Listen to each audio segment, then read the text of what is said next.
Lanjut lagi belajar animasi di CSS, kita akan lihat beberapa properti lain yang bisa kita manfaatkan. Langsung aja kita mulai dengan delay. Cukup jelas properti delay adalah untuk nentuin berapa lama kita mau berhenti dulu sebelum memulai animasinya. Misalnya kita tunggu 2 detik, saya refresh, dia nggak akan langsung berubah warna.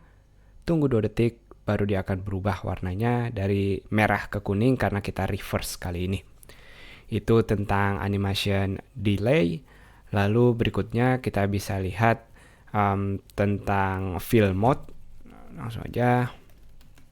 Pertama biar nggak bingung, reverse-nya akan saya komentar. Jadi delay-nya saya ubah jadi 1 detik. Jadi kita akan tetap dari warna kuning ke merah selama 4 kali biar nggak bingung. Jadi kalau yang mau pakai animation direction reverse bisa dikeluarin komentarnya. Lanjut, kita tadi mau ke bagian fill mode, animation, strip, fill, strip mode. Kita belajar yang forward saja, kita lihat di sini. Teman-teman lihat animasinya dia akan berhenti ke kondisi awalnya yaitu warna kuning. Tapi dengan animation fill mode ini kita ngasih tahu kalau kita mau berhenti di bagian akhirnya dengan nilai forwards. Countnya 2 kali aja biar nggak terlalu banyak, jadi sebanyak 2 kali dia akan berubah warna. Kuning merah, stop, dia berhenti di warna merah karena animation fill mode gunanya yang nilai forward sini kita nentuin, saya akan komentar di atasnya, nentuin berhenti di kondisi akhir. Jadi kalau di sini red, di to-nya dia akan berhenti di warna merah. Itu tadi animation fill mode dan juga delay. Kita lanjut lagi tentang timing dan juga play state. Di sini kita mulai dari timingnya. Timing function mungkin secara kasat mata nggak begitu terlihat, tapi ada beberapa fungsi waktu di sini. Kita bisa bikin is in, is out, atau linear, is in, out.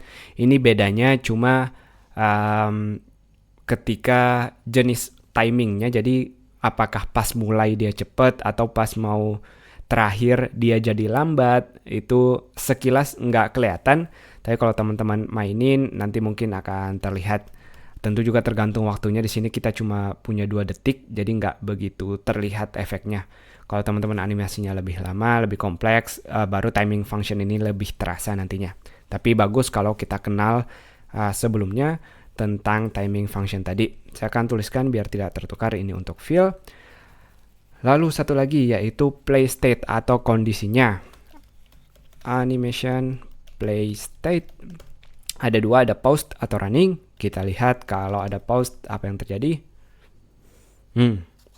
Pause, nggak ada yang terjadi karena kita memberhentikan animasinya. Tentu konyol, ngapain kita nulis panjang-panjang kalau kita nggak mau mainin animasinya. Play state sendiri ini mungkin kita nggak pakai langsung seperti ini, tapi bisa kita pakai misalnya gabungin nanti kalau udah belajar JavaScript atau ada action-action tertentu, kita mau animasinya jalan ketika ngelakuin apa misalnya. Jadi kita nggak mau langsung, atau paling simpel kita lihat di bagian hover misalnya. Jadi untuk awal animasinya nggak jalan, kita pause dia, tapi ketika kita hover atau ketika mouse-nya berada di atas box-nya, kita mau play state-nya berubah, yang tadinya pause jadi running, nilai propertinya. Jadi kondisi awalnya dia pause, tapi kalau saya hover, dia akan mulai berjalan animasinya. Itu tadi tentang fill mode atau cara berhentinya, dia mau di bagian awal atau di bagian akhir, timing function yang secara kasat mata nggak kelihatan, lalu play state, kita mau dia post awalnya, running setelahnya, atau langsung running dari awal. Tentu kalau kita mau running dari awal kita nggak perlu, tapi bisa kita mainin sebaliknya, kita mau dia berhenti ketika kita hover. Jadi animasinya jalan, tapi ketika saya berada di atas hovernya dia pause atau berhenti, bukan balik ke kondisi awal, tapi dia terpause, kondisi terakhir ketika kita mencoba hover. Silahkan teman-teman mainin, saya akan balik di sini tergantung kebutuhan yang teman-teman mau jalankan. Sampai jumpa.